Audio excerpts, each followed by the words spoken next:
So box.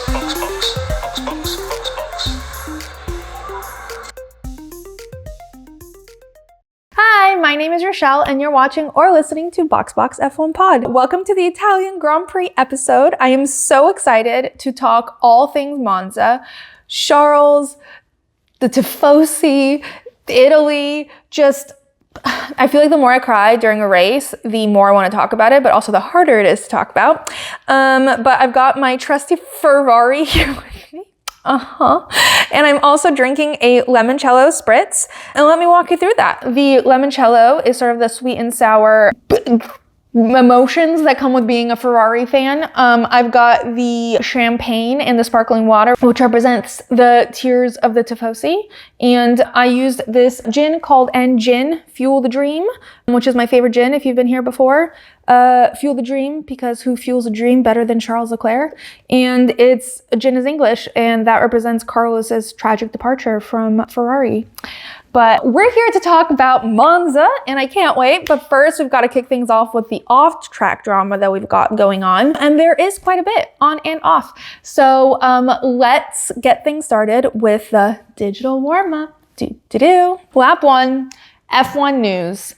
Williams. Okay, so Logan has been replaced by a guy called Franco. The number of Logan edits I saw to Noah Khan's You're Gonna Go Far song with it just hit a little extra hard where it was like, so pack up your car, da-da-da-da-da. You're the greatest thing we lost. How is that for a rendition, Noah? It is brutal. And you guys know that I have a very, very soft spot for Logan, and it just breaks my heart a little to see him discarded in this way. I get it, I guess, from a business perspective, but they handled the whole thing wrong, so I just don't want to get it. There was a way to manage all of this, and this wasn't the way, and James Vowles is being a petty little bitch, and I don't like that. So while I understand the business benefits of removing Logan from the team, the execution has been horrible, and I just can't. James Vowles has been on a roll this week. Instead of just giving a gracious farewell to Logan, he said in an interview that Logan had reached the limits of what he could do in F1 and his performance just wasn't there. And then he said, I guess he was asked why Mick wasn't replacing Logan, but this was after he already said Franco was going to be, so there was just no need for the insults. But about Mick Schumacher, he said Mick isn't special, he would just be good. First of all, sir, you're not special, you're not even good. So to say that is insane. To say that about someone who's done nothing to you is insane. To say that about Mick Schumacher is equally insane. Just none of it, all of it was just an unnecessary statement.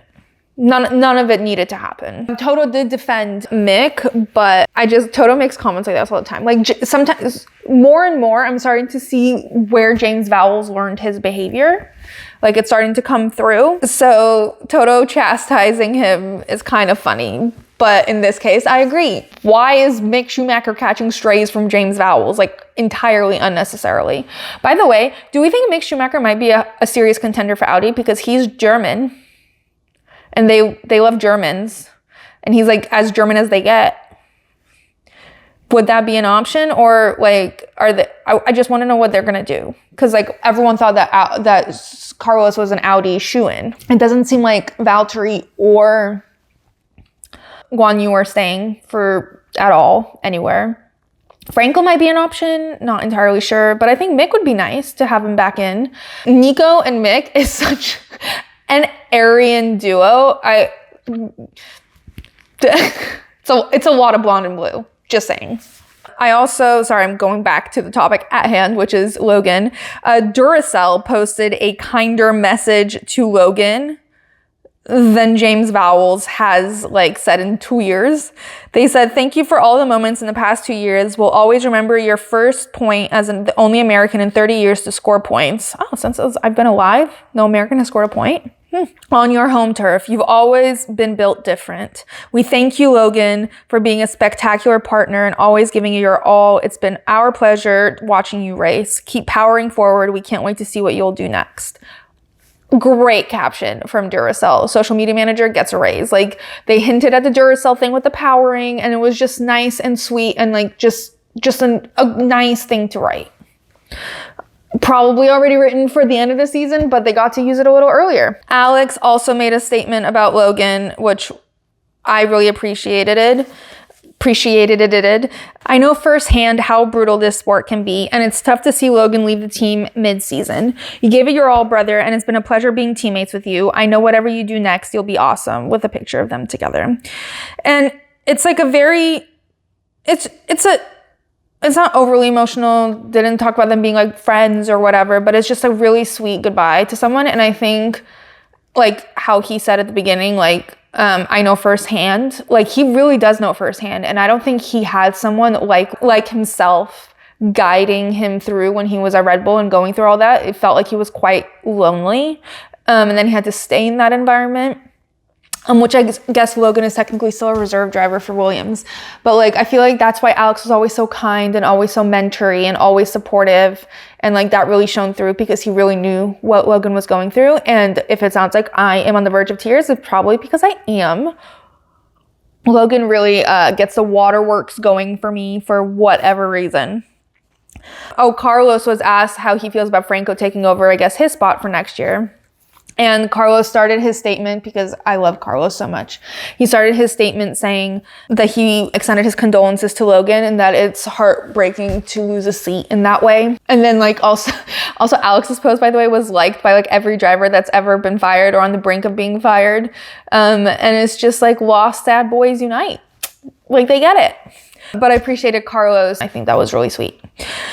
And finally, Oscar, who was great friends with and teammates with Logan before F1. And like everyone was always like, are they still friends? Are they not friends? It's probably just difficult, you know, but to be as close. But like, I think they still have like a really soft spot for each other. He said, I sent him a text yesterday and he seems okay. It was a little bit of a shock. Obviously, it wasn't an easy time for him in F1. I think it was much more difficult for him than maybe I expected it to be going into F1. For me, his potential was much greater than what was on show in F1 for whatever reason it might be. But I know firsthand, being his teammate in the junior categories, racing him in basically everything, I know how quick he is. I don't think the change was completely unexpected. Quite a bold move to put Franco in, I would say, but best of luck to him. Just a shame that I think he probably had, for whatever reason, he wasn't able to show everything he's got, because in the junior categories, he was genuinely one of the quickest guys I went up against. So I think his potential is much greater than what people see. That's very sweet. And I think that just like cements my personal belief that it was a lot about the environment and how they built him up, because at the beginning it really felt like they were focusing on building him up mentally to be able to handle being in F1, but by the end, like, there was no chance for him to improve, because they were just shitting on him endlessly, giving him like a 2-year-old car to drive. Like, of course he wasn't going to be great. It's just setting him up for failure. And I know not everyone from F2 is destined to be in F1, but still, it's just a shame, you know? So anyway, bye, Logan. I'm truly sad to see you go, but I guess now we have a new kid in town. So let's switch gears to Franco Colapinto, who will be racing with Williams for the rest of the season. He is Argentinian, and I believe he's the first person from Argentina to race in F1 in like 25 years, almost since Americans scored a point. So I'm sure Argentina is very excited, and that probably means it comes with a lot of juicy sponsors. I think he paid $4.5 million, by the way. I think that's the number I saw, to compete in F1 for the rest of the season, which Williams obviously needs. And he's put his money where his mouth is. He finished P12 today, which is amazing for his first time in F1. But I think I can't remember who it was, but they were basically like saying like, let's slow our roll. Monza is not really where we want to test people. Like, Baku's coming up, see how he does there. Monza is like not the craziest race for him to do well in. And I think this wasn't Nick DeVries thrown into Monza as well. And everyone was like, oh my God, he's amazing. And then he like flunked out. But Franco does seem to have a history of this sort of promotion format. So he was in F3, and halfway through F3, he was promoted up to F2 to replace another driver. Sound familiar? And that was 2023. So he stayed on with that team into 2024. So like half a season. So he's done like 2 half seasons of F2 and he now has been promoted into F1. So technically he hasn't done a full season of F2. He's done two halves, which I guess is a whole. But whatever, he did well today. He seems like a nice guy. He did, when the video of him speaking to the team, the first thing he said was like, I know a lot of you were close to Logan and I'm sorry to fill his shoes in this way, but hopefully we can form our own relationship. It was a very nice statement. Clearly, maybe he has a template. Because if I had a penny for every time he swapped in for another driver mid-season, I would have 2 pennies, but it's weird that it's happened twice. Anyway, good luck to Franco. Let's see if Baku will not murder him. All right. Other driver updates. Mercedes. Kimi Antonelli, who's been rumored to be the most likely candidate for the second seat at Mercedes, was officially announced as the second driver of the team. He is Italian. He looks like he has junior high right around the corner. If that seems generous. But he is 18. He looks younger, but he's 18. He's a very cute kid, very angelic looking. He's got like these little curls and he's got this little baby face and it's so cute. He actually was Lewis's grid kid like 10 years ago, and the picture is so cute of them standing together. And Lewis actually did say, I think last week, that he was his #1 pick from the very start, probably because he knew he was going to be announced. I'm not entirely sure what the reasoning is behind putting a literal child into F1, especially into one of the top teams, like so fast. He bypassed F3 actually and went straight into F2 this year. He hasn't even done a full year of F2 yet. He's actually teammates with Ollie Berman, which kind of makes me chuckle and makes me wonder if any teams looked anywhere beyond that one team, because Ollie and Kimi seem to be the only F2 drivers who have a shot in F1 next year. Anyways, this weekend in Monza, he was put into George's car during FP2, I think it was FP2, and literally immediately crashed it. Like 10 minutes later, after he crashed the car, they announced that he was going to be their official driver, which is kind of comical. Not that his performance in FP2 should have dictated whether he got the seat or not. I'm sure that was decided way before. It's just funny timing. They maybe should have waited for announcement before he crashed. I don't know. It just was funny. They appeared on my newsfeed like one after the other. Kimi Antonelli crashes George Russell's car in FP2. Kimi Antonelli announced as replacement for Lewis Hamilton for 2025. By the way, there are so many funny memes that came from that. One, George watching him crash his car and like his face like drop. I don't know if that clip is actually from him watching him crash his car, but his face literally drops. And also, he seems to have a very close relationship to Toto already, which it's very like fatherly, you know, like he's a child. He's basically Jack's age.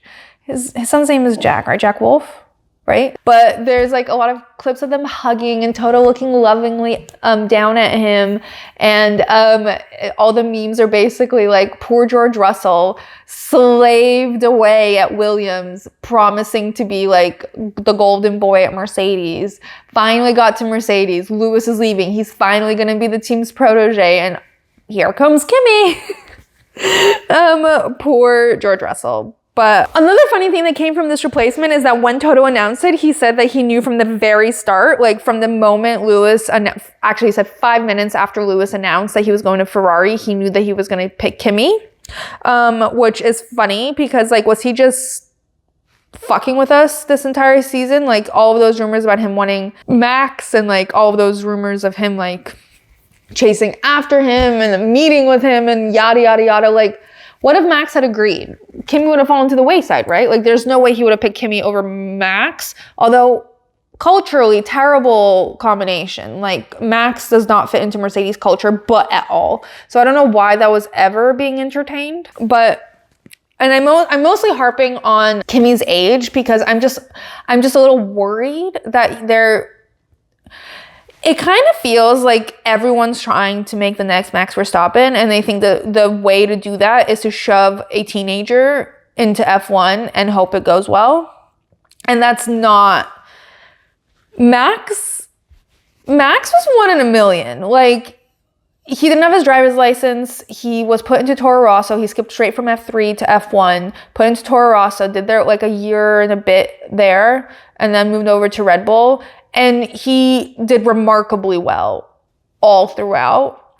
despite his tantrums and like, etc., etc. Not everyone is going to do that. Just because you found a little tween who is good at driving does not mean they're Max Verstappen. Also, Max has like the mental fortitude of like a tank. There are a few kids out there who behave like Max. Even when he was like an angry little demon when he just came into F1, he was still different. He's still built differently. Kimi seems like he comes from a very wholesome, happy family. Not sure if he's had the trauma to deal with it in the same way that Max has. Not that you need trauma to be successful, but you know, it helps. I don't know. None of these teenagers are going to be the next Max Verstappen. Sometimes you just need to let them grow and evolve like normal humans. There are other great drivers on the grid who didn't go the Max Verstappen way. Some of them drove on the road before they drove on a track, you know? On an F1 track. They were all driving on a track before they were driving on the road. Lap 2, off-duty F1. So, if you guys recall last race, when Lando won, he crossed the finish line at the Dutch Grand Prix and said "Simply Lovely," which is Max's catchphrase, in case you didn't know.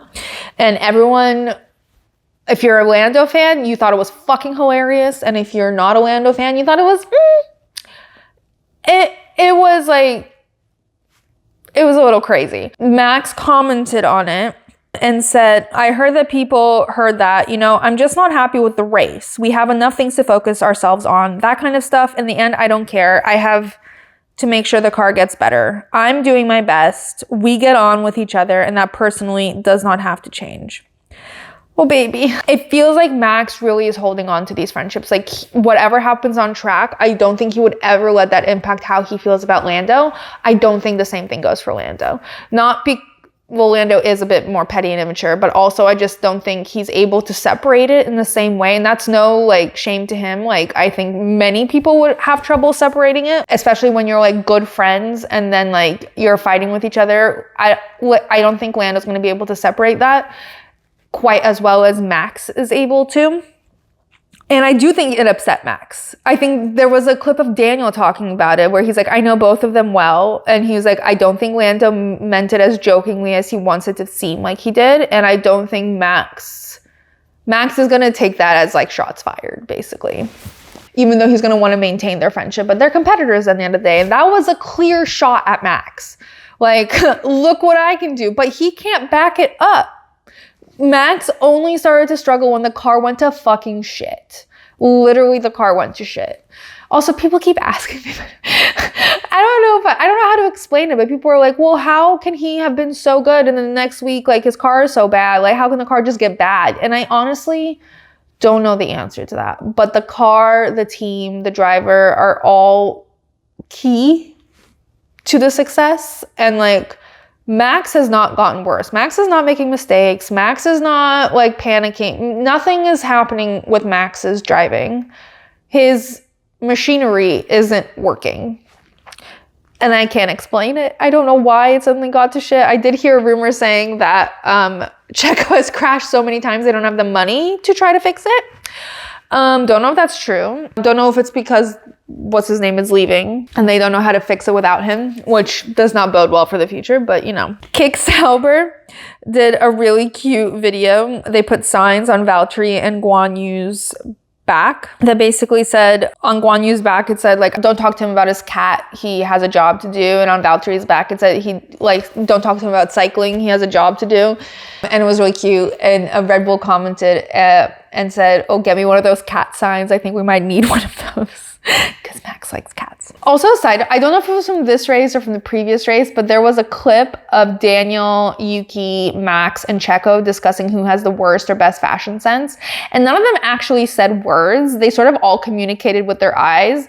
But Max was basically like, some people, I wear my kit every week, so you can't judge me. Some people come in wearing stuff. And Checo's like, I know exactly who you're talking about. And we're like, yes, Checo, we all know who he's talking about. And Max is like, I don't get it. And we all knew Max didn't get it. And I think it's fucking hilarious to hear him say it out loud. And they're all like tiptoeing around this. And then I think he said something like, to each their own. And then Checo was like, I think they'd look better wearing their kit. which is something I say all the time, just like the situation. On one hand, I'm like, yes, take any opportunity to slay, totally get it. But when everyone else is wearing their team kit, it looks a little weird. And some people seep it in a little better. What's the word? Weave it in a little bit better. And sort of like match the environment a bit more. And some people are straight off the runway. I'm going to tiptoe around it just like they did.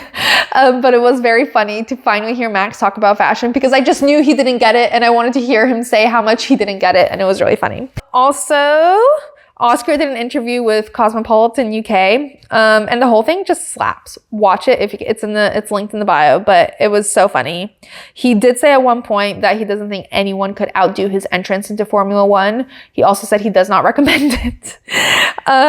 And he was asked what his favorite recent meme is, and he said it's not recent, but his favorite F1 meme is Incident with Max and Charles. He's like, it's a classic, and it is. I have a tote that says Incident on it, and I would love for Oscar to have it. Carlos did finally talk about how he found out about leaving Ferrari, and it was exactly as we all suspected. He had no fucking clue. He found out with the rest of us, which is really, really hard. And he said it did mess with him mentally. Like, he was like, suddenly I have to focus on like he was in the middle of negotiation with Ferrari, and he was like, it was basically a done deal. And then I find this out, and it threw a wrench into the whole start of my season. And suddenly I'm not just focusing on racing, I'm focusing on the rest of my career.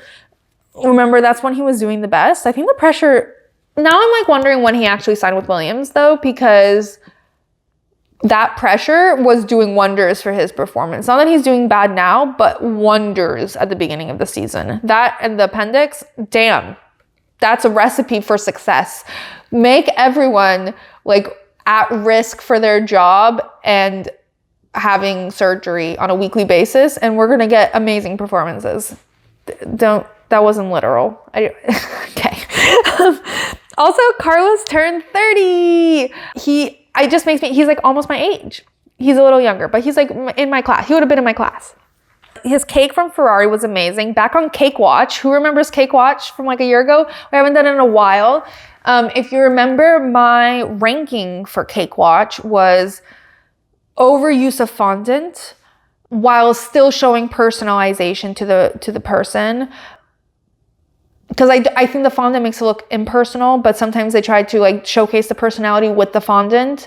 But then also sometimes it looks like it tastes good, and like too much fondant looks like it tastes bad. This one was like sort of like a fruit cream thing. It layered. It looked delicious, and they had little chilies and little Carlos faces on it. So they used the like fondant or whatever the science is to like add things in between the fruit rather than making the whole cake the fondant. And I loved that. And it said congratulations, Carlos, on the plate. Loved that too. It was an excellent cake, and it was shaped like a 3-0. 10 out of 10. He's never going to get that kind of quality of food at Williams. And he knows that. I don't know why I'm saying that like he decided to leave. Like Carlos was meant for Ferrari. Can I just say, like, he speaks Italian. Lewis can say probably like ciao and pasta and pizza. He loves food. He knows the national anthem. He loves espresso. He values all the same things the Italians value. And I think that's why him and Charles, not just why, but him and Charles were a great duo, because they both respected and loved the Italian culture, and they were really embraced by them because they embraced them back. And I also just think Charles is just not going to have as much fun with Lewis as he has with Carlos, because Carlos is a normal person. Lewis is a normal person too, but he is like a celeb. He's like up there. He doesn't do like media or the social media stuff as much. And Charles does all of it. Every time Ferrari asks him to do something stupid, him and Carlos are there front and center.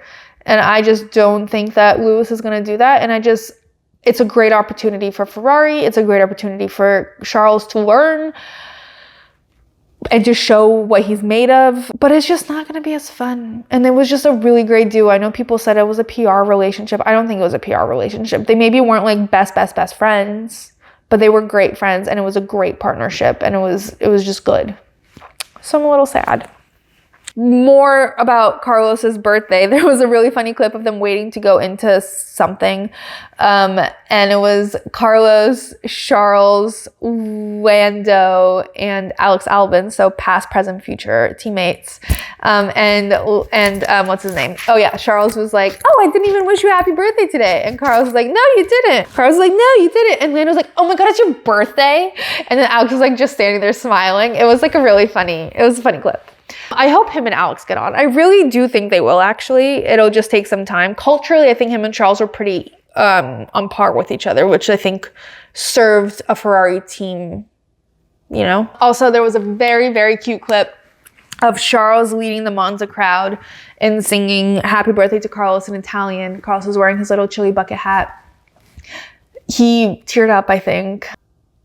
I think it's a really sad, bittersweet. Like it's so exciting. Oh my God, why am I crying? He wasn't crying. It's like a really bittersweet moment to be turning 30 at his dream team in Italy. Like all of it, I think, is like really happy and emotional, but like knowing it's his last is sad. And in another interview where he talked about him departing from Ferrari, he said that he did feel a bit like a sacrifice, but that he would never turn his back on a team like Ferrari. And that's fair. I don't know how Ferrari has this hold on everyone, but they do. All right, lap 3, trackside at Monza. So some celebrities that were present, Kimi Räikkönen, Mattia Binotto, they are celebrities because they're rarely there. Quite a jump scare to see them together on television. Apparently Kimi's son really wanted to go to Monza, and I saw someone say this. I don't know. I didn't hear it come out of Kimi's mouth, so I can't verify that it's true. But apparently his son was like, I want to go to Monza, and Kimi was like, I'm going to drop him off. That was really funny. But Kimi was obviously in the Kick Sauber garage because Alfa Romeo, etc., etc. And Mattia has obviously signed out with Audi for the 2025. So they were both there and they were chatting, and it was weird. And they kept referring to him as OG Kimi because we have a new Kimi now. And Kimi Antonelli did confirm that he was not named after Kimi Räikkönen. His parents just thought it went well with his name. So he became Kimi Antonelli. It does have a ring to it. Also, a side note, there was this one clip, I think it was from a few races ago during press conference. Max Verstappen was asked if he misses Kimi, because apparently we all miss Kimi, which we do. And then when he, instead of saying, yeah, I miss Kimi or whatever, he went, well, I think the question that actually matters is if Kimi misses F1. And it doesn't seem like he does. He's like busy with his family. He's like done it. He's finished. Now he's busy with his family. And I know he's at the karting track all the time with his son, raising the next generation of Räikkönens. And that's really all that matters. And I just love that response. Like, how is Max so grounded with work-life balance ingrained in him? Like, it's actually a great response. Like, who the fuck cares if I miss Kimi? Kimi doesn't want to be here. Louis Tomlinson was there from One Direction. Somehow, Brundle was really keyed into pop culture and knew that the question to ask Louis Tomlinson was whether he had already gotten Oasis tickets. And the answer was no. He queued and he queued and he queued and he didn't get them. Poor Louis Tomlinson. But also he's friends with them, so I don't think I don't know why he bothered queuing. He can just text them.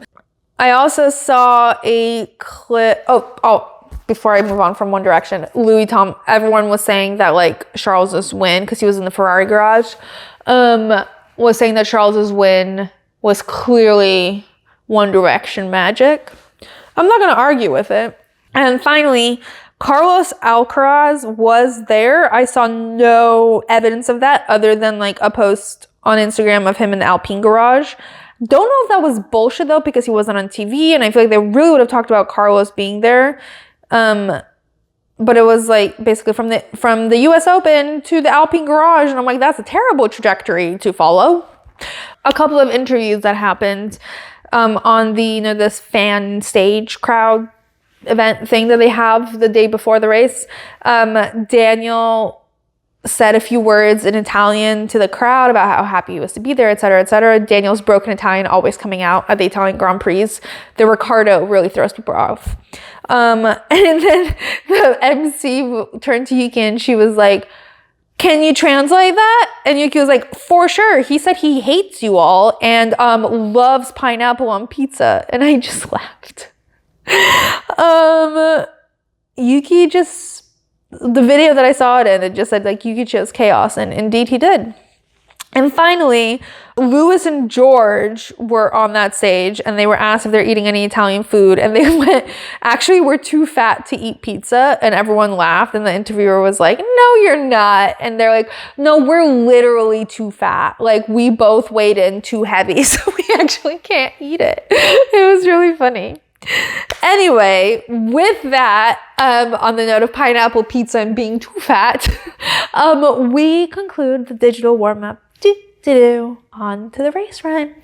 Pizza, pasta, tifosi. Who will win the Monza trophy? Before it's time to race, let's sip some tea. James Vowles said, "Logan, GTFO, you are not the one for me." Like, we all knew that, but he's not that gross, James Vowles. But there's still a new driver for Duracell to power. Everyone say hello to Franco. He's here for the rest of 2024. He did get P12 in his first race, so maybe there are points for him to score. There's one more announcement before it's time to race. Lil baby Kimi crashed George's car, and then Toto was like, "Yay, give him a place." So George will race with Kimi in 2025. Only Audi and RB left to announce their drives. Okay. Now for the Italian Grand Prix, and TBH, it was kind of cool. First things first, something is rotten in the state of Red Bull, and the success of McLaren has got everyone questioning to be or not to be. Especially after Lando gets pole, Lewis, Charles, and Max are feeling gloomy. When the lights go out on Sunday, Lando miraculously holds on to the lead for 10 seconds longer than usual because round the outside comes Oscar on his noble papaya steed. And then Oscar is winning the race, which still means McLaren is the only one with pace. But what they have in pace, they sorely lack in strategy every single race. This time, when Ferrari clocked how good a one-stop could be, McLaren was like, "Nah, it's a two-stop for me." So as Oscar pits for the second time for absolutely no reason at all, Charles Leclerc takes the lead and the entire world is enthralled. As Charles manages his worn-out tires and brings it home, there is joy radiating all the way from here to Rome.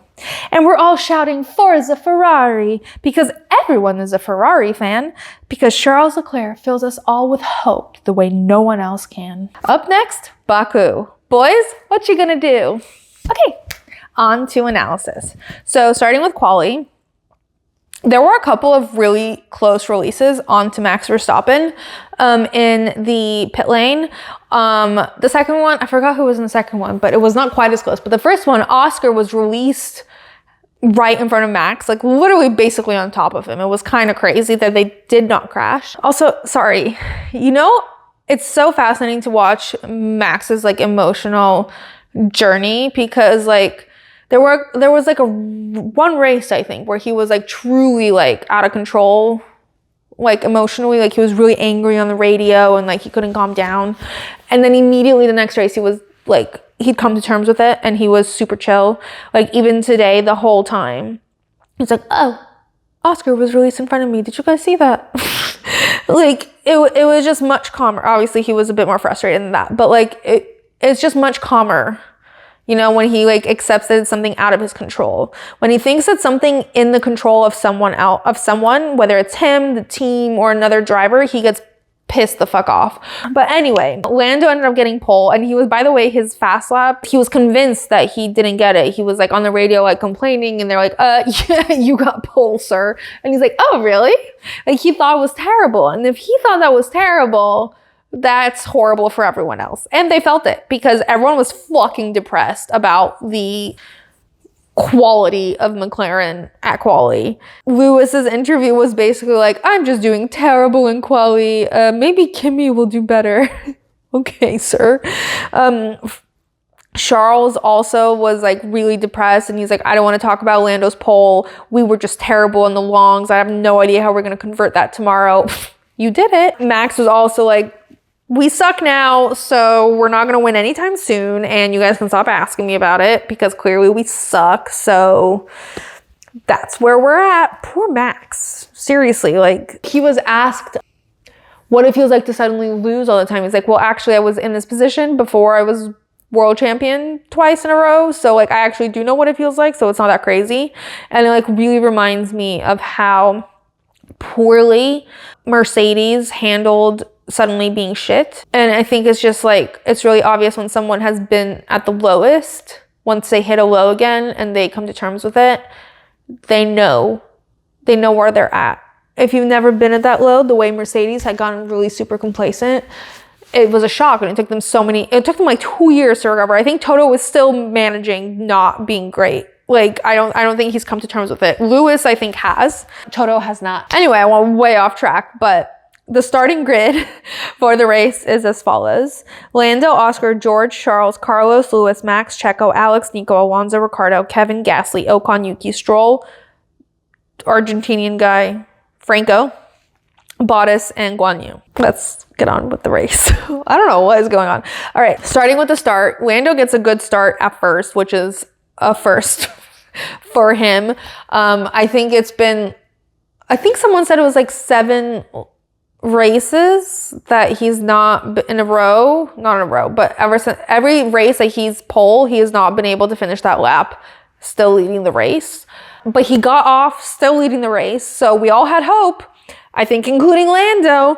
And then halfway through lap 1, it was like Oscar and George were sort of in a battle.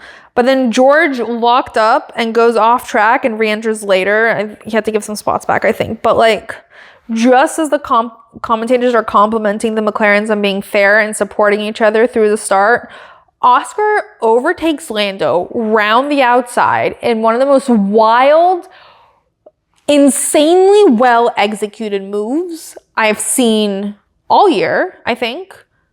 All year, and just in general, I think it's going to go down as one of a great overtake in F1 history.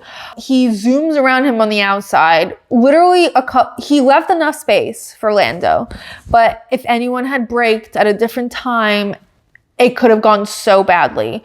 But Oscar did fucking amazing. And, like, the balls on the kid to do it to his own teammate, to do it in general, but to do it on his own teammate in the first lap. Insane behavior. But at the same time, Charles had overtaken Lando during the start. So before the first lap is even done, Lando is in 3rd position, Oscar's in 1st, and Charles is in 2nd. And it was just an incredible start, an incredible move from Oscar. Oscar and Charles both had great start. I'm sorry, I'm just really not over it, and I'm going to talk about it now. So moving on to McLaren, I'm going to start with Oscar. So that move, people keep discussing.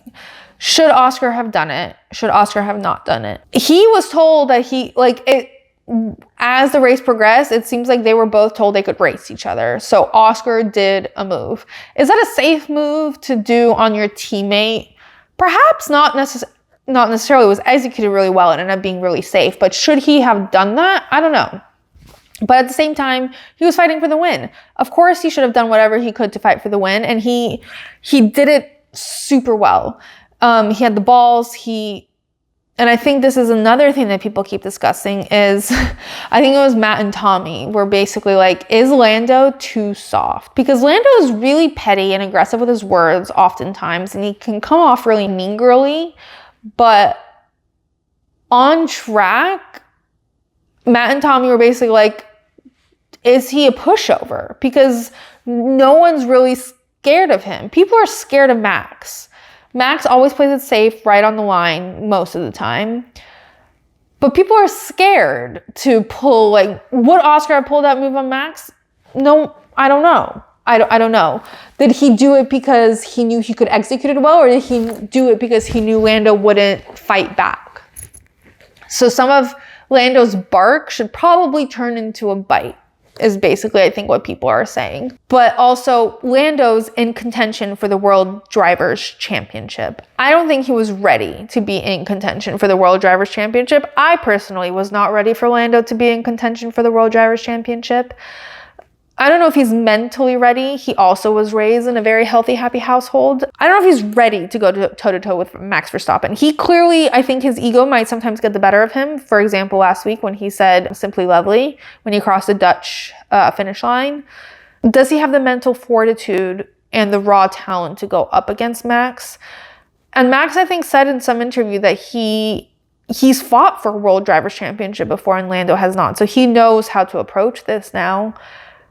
I think Lando's sort of been thrown in the deep end, but I don't think that's Lando's fault. I think that's McLaren's fault, because I think McLaren has been thrown into the deep end and they're literally acting like they've never won a World Drivers' Championship before, or that they know what that means. Because after that start, after Oscar is now leading, they both get told on the radio that they are to follow papaya rules. What a dumb fucking name, first of all, because it's clearly supposed to be like code, but then like after the race, Lando's like, it just means we don't crash into each other.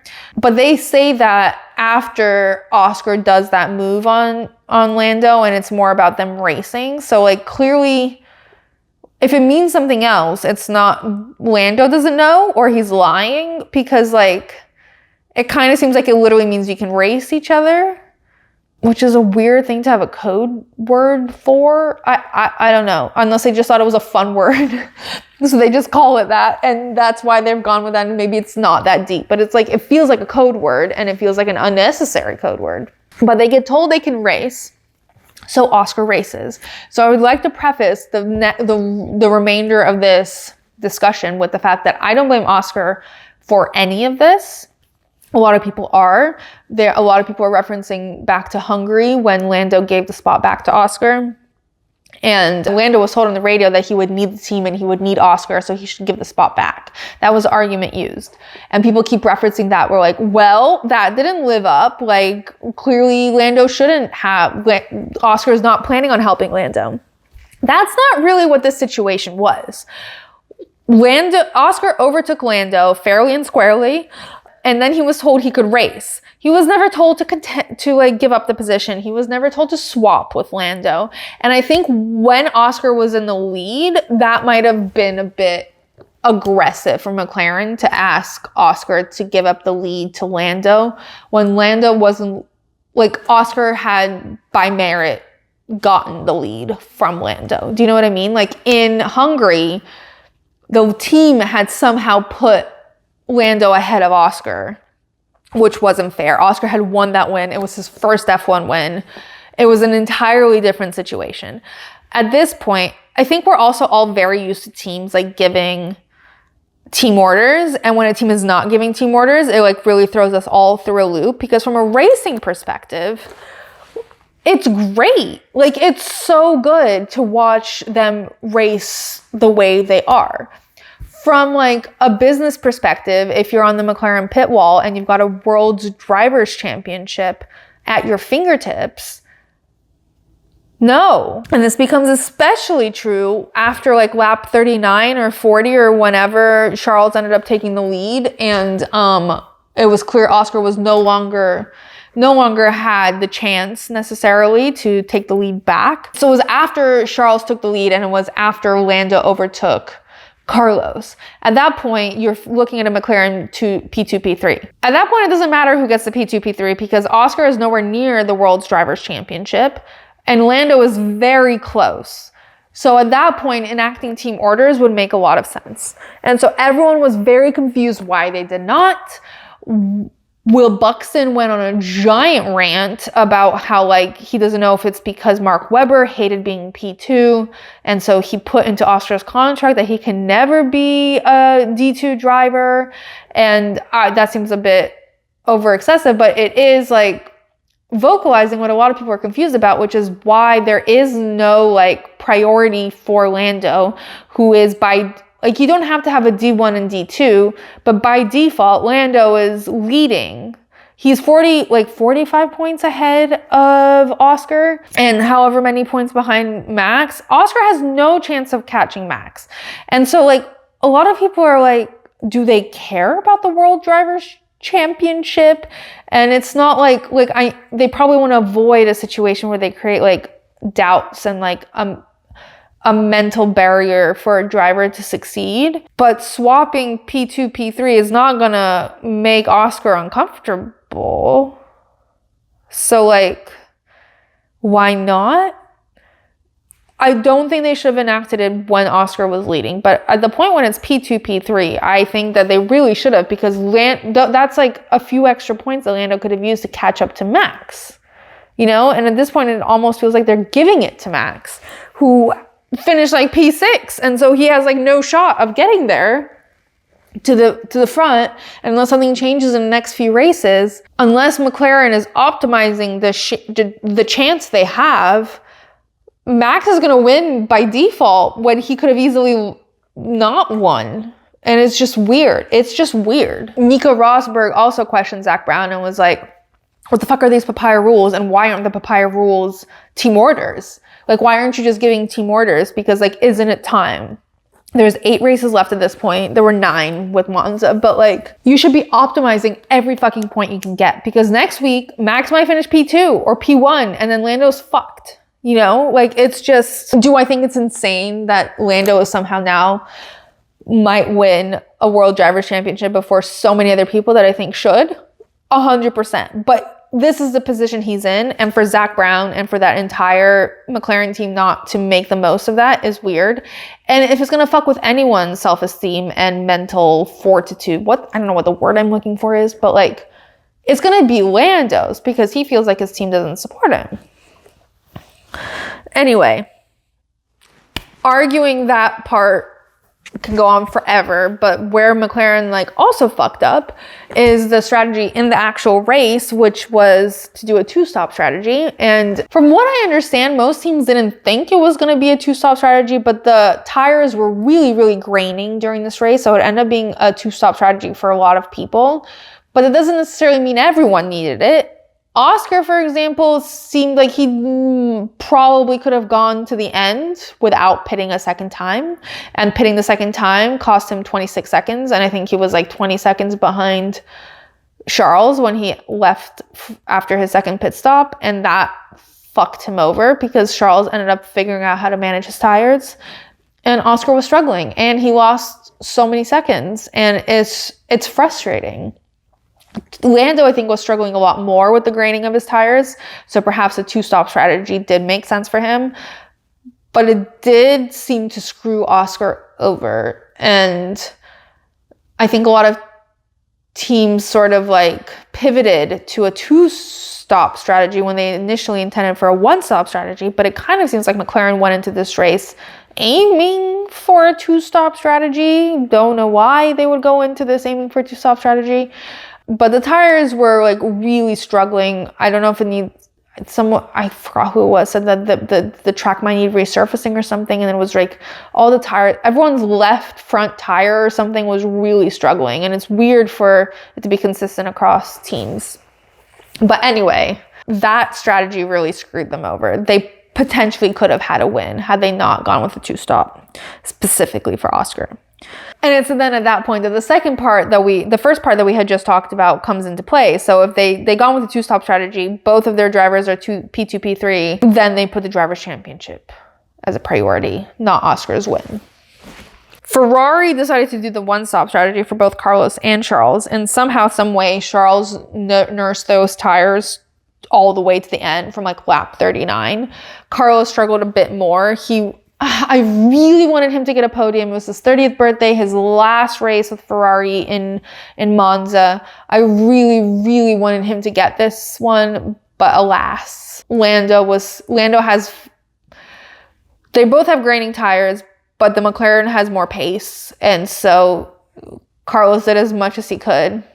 There was a really funny, so the Italian commentary for the race is always like, brings tears to my eyes. It's so emotional. It's so like dramatic. It's so good. But like the translation of it was like, it was like as Charles is nearing the finish line and it's like all of these like floral like vocabulary, and it's like beautiful, and then it's like, and with the support of ordinary Carlos did defend against the McLarens for a while. He did slow them down quite a bit, even though Lando ended up overtaking him. He did his part, but the translation of being ordinary Carlos, and it was kind of funny. But I did want him on the podium, and I'm really sad he didn't end up on there. But yeah, anyway, my favorite quote from Charles was, at one point his engineer gets on the radio and says brake +1, and Charles responds, leave me alone. If I don't do what you asked me to do the first 10 times, stop asking me. And I just love that he's being assertive on the radio. Like, take control, honey. Like, really, like, I just love it. He never would have done this with Javi. God, don't even want to talk about Javi. Bad vibes. Bad vibes. Okay, other highlights before we get into the end of the race. Red Bull. Literally, what is going on there? What is going on in the house of Red Bull? I do not understand. People who, like, at one point, and this is like where I feel like Max has matured from that one race where he was super angry, and now he's like come to terms with the fact that the car sucks. He says, can people in the background please be awake? I know this is a shit position, but it's important. And GP goes, copy Max. But he said it very calmly, and like I think he just like wants to maximize as much as he can. And by the way, Checo still finished like 20 seconds, 15 seconds. Too many seconds behind Max. So even now when Max is also, his car sucks. Now it's down to driver's ability, and it shows how much of this is Max's skill rather than the car. The setup is not the only thing that's making Max more successful than Checo. Checo's just worse than Max, and that's the way it is. I think I mentioned this earlier, but Franco did get P12 in this race, which is very exciting. Again, I think his abilities will show in Baku and Singapore, although that is a tough thing to ask. Those are tough races to like succeed in when it's like you've had one time in a car, like he was in Monza, and now he's going into Baku and Singapore. That's wild. A couple of issues that also happened during the race. Daniel received a 5-second penalty for forcing Nico Hülkenberg off track, and then he got another 10-second penalty for serving the first one incorrectly. A lap later, after Nico and Daniel had the issue, Nico collided with Yuki Tsunoda, earning a 10-second penalty and causing Yuki to DNF. Kevin received a 10-second penalty for causing collision with Pierre Gasly, and this collision has now brought his penalty points up to 12, and 12 is the number of points you need to be banned from a race. So Kevin has now been banned from Baku. So he will not be racing in Baku. And it's low-key hilarious because literally this entire time I thought there was absolutely no way in fucking hell that F1 is going to ban him from a race. Like, I feel like they were doing everything possible to not ban him. Maybe at this point they're like, whatever, let's just get it out of the way, start with a clean slate after in Singapore. Haas is not going to fight for him because he's not racing for them next year. They don't give a fuck. Maybe he wanted a break. Who knows? I think that this particular incident was like one of the milder incidents. He didn't actually do anything to Pierre. Pierre was able to finish the race just fine. He said after the race that he was also confused by the severity of the punishment.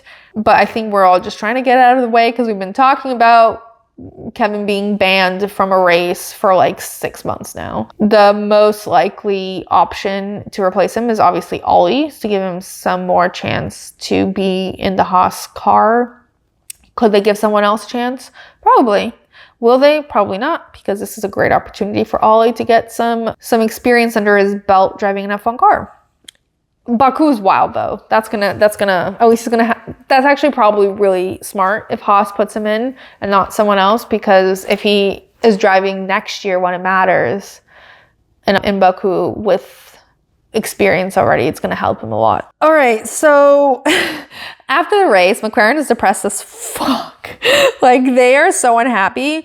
Oscar always has like this monotone face, but this time it seems like monotone with a hint of frustration in there. Like, he seems like actually annoyed that he didn't win, which is weird because this doesn't seem like the race.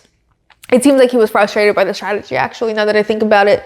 The same way that Max gets annoyed when something is out of his control, but he feels like it's within the control of someone else, and that's where his anger comes out. I feel like Oscar's frustration is similar in that he feels like he didn't need to do a two-stop strategy. He's not going to say it. He's very careful with his words, but I think he certainly felt it. And then Lando was probably upset because he's like, what the fuck? What about my World Drivers' Championship?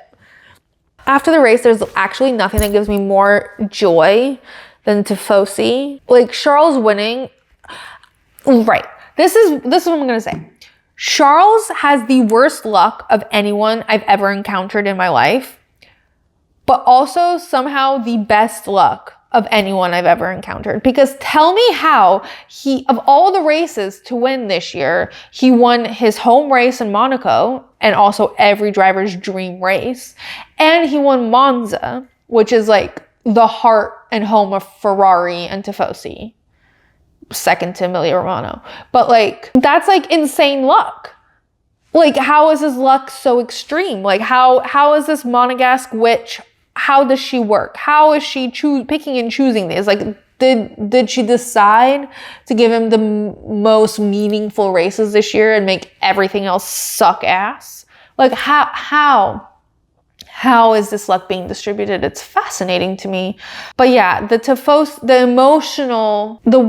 emotions that like well up when I watch Tifosi celebrate, like, and like burst onto the track with the flags, and like there's thousands of them, and like honestly nothing beats the national anthem.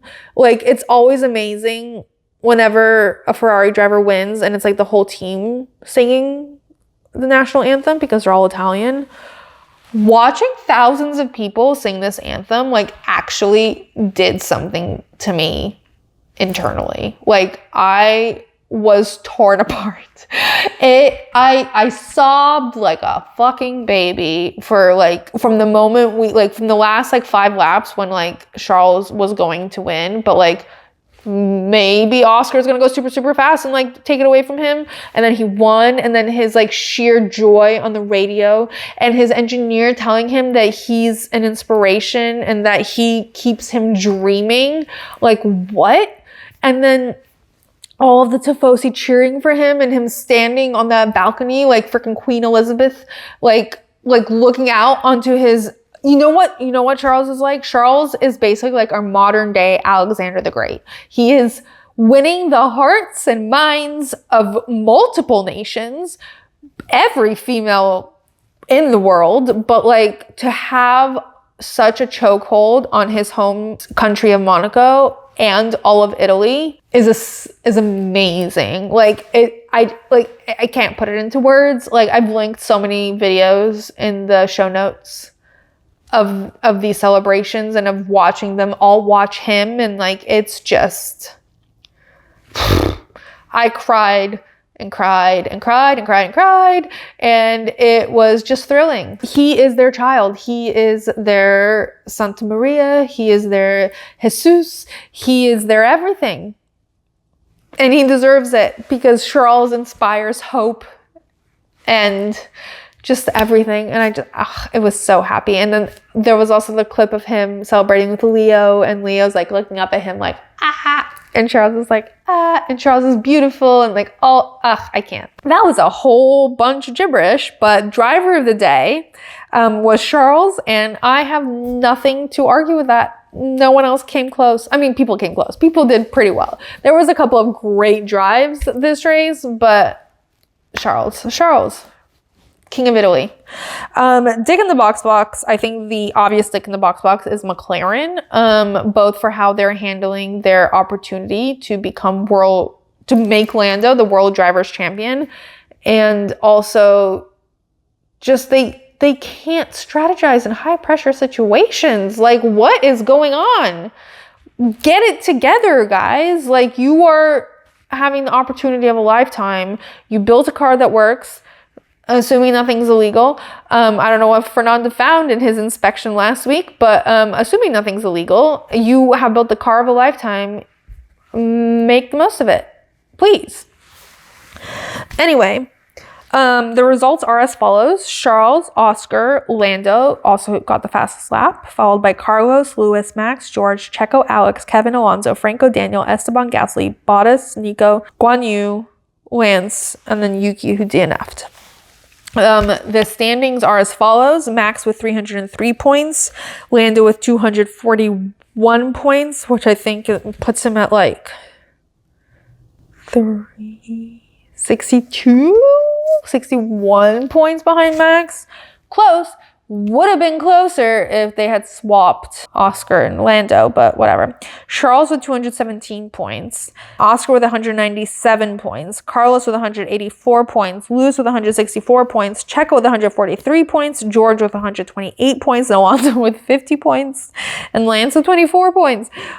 Alonso is less than half of George. Like, it goes from 128 to 50. And then Lance is like half of Alonso.